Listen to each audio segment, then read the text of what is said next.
Months now, the state of Florida has been using a company called ID.me to verify unemployment claims and eliminate fraud. And tonight, ABC Action News reporter Heather Lee, who's been leading our team coverage of the state's unemployment problems, spoke with the CEO of that company about the progress made so far and why the threat of hackers is all too real.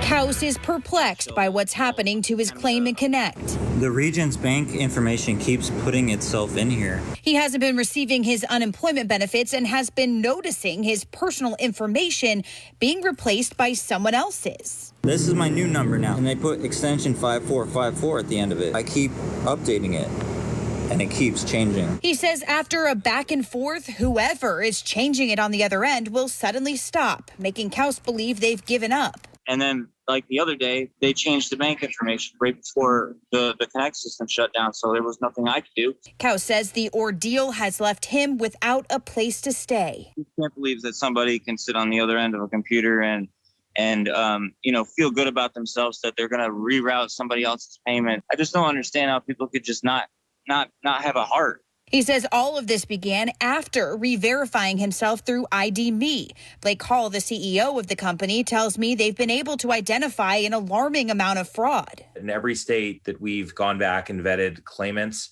the fraud rate has always been north of 50%.